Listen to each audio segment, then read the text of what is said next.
Hello juniors, and welcome back to Computer Systems and Programming. And for this video, we're going to be going over Python and idle. So the first thing we're going to do is install Python and idle. Then we're going to go over using idle.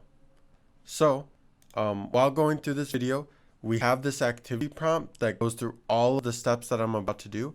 I just want to make sure that you have this video so that if you get confused along the way. The first thing we're going to do is we need to install the Python interpreter, because your computer doesn't inherently know Python. So we have to download the kind of language interpreter to run all the code that we write in Python. So first, we're going to go to this website, which is python.org/downloads. You're going to click on this download 3.8.0. This is the latest version for Windows. You can see this right here. So then I click this. It's just .exe. So this .exe is what we're going to run, and then it will kind of install all the things that we need for Python. So then, now that it's done, I can click on it. It'll start opening so that it can run it. And the first thing, when you get to this first screen, you have to make sure to check the box at the bottom that says add Python number.number to path. So you click this, then you click install now.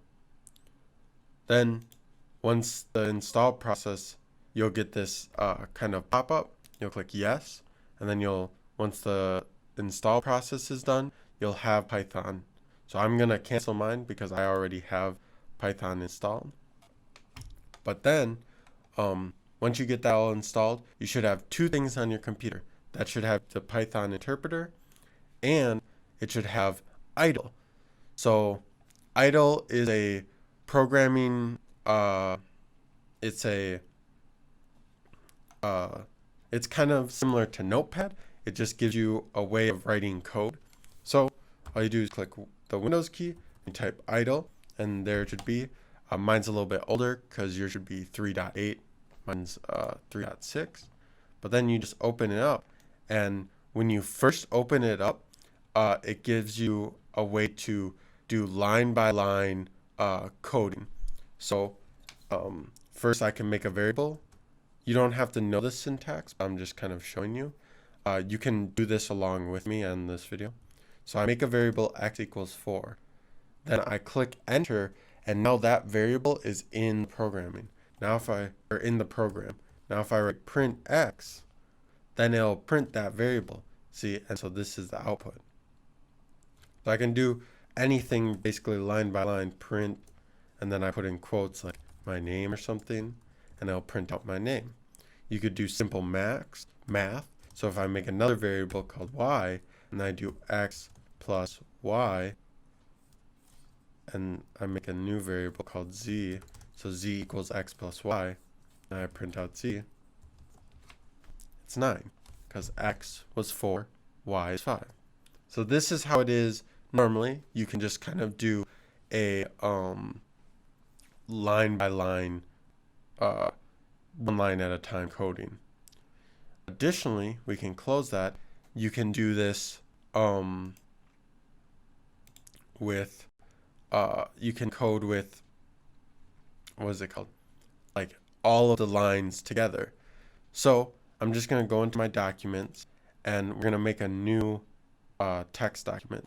This is just basically for an example, and we'll just call this test idle, and we're going to change this to .py, and it's warning us that the file might become unusable. We know that it's usable because we have the Python interpreter. Now when I right click on this file, I can add it to edit it with idle. So now I'll open it up in idle, and now it's just your normal text document. So I can do the same thing I did before. X equals 4, print x. And I can also do y equals 5, z equals x plus 5 or plus y, and then print, oops, no capital P, print z. So now when I run this program, I can go run module, and it's going to save it first. Then it'll do exactly what it says. It'll make the variable x, print 4, then it'll make the variable y, add the x and y together to make z, and then print z. So then that's how we got the 9, the 4, and 9. So you can see how this runs the program. It's the same thing, only in this test file, we can edit this later and change the program, whereas on the other one we can't. We can only do one line at a time. So the final thing you can also do is save with this. So you can save as or just save, but we already have it saved as this, so we don't need to worry about that. So you may be wondering, why are we showing you idle? So we're not even going to use idle. We're going to use another program called Eclipse to do all of our coding. So then you're like, well, if we're not going to use idle, why are we learning idle? The main reason is just to show you so that you're familiar with idle. So when you go like this and accidentally type ID, you're not like, okay, what the heck is idle? We're showing you it so that you're aware of it. It's also nice to do simple edits. So it doesn't have nearly the same functionality that Eclipse has. Eclipse has a lot of debugging tools, and it does better coloring so that you can tell what like variables. In Eclipse, if I highlight this variable, it'll show me where all the other variables that are the same one are. So it'll show me where all the y's are in the whole program. So Eclipse has a lot of other functions than idle does. But when you have to do like a quick edit to a program, it's nice to just be like, okay, edit with idle. Then you don't have to run all of Eclipse. You can just change this z to an x and then be like, save. And now you made that simple edit. When you're trying to actually write a program, it's way better to use Eclipse. So for all of our projects, you will be using Eclipse. We just wanted you to download.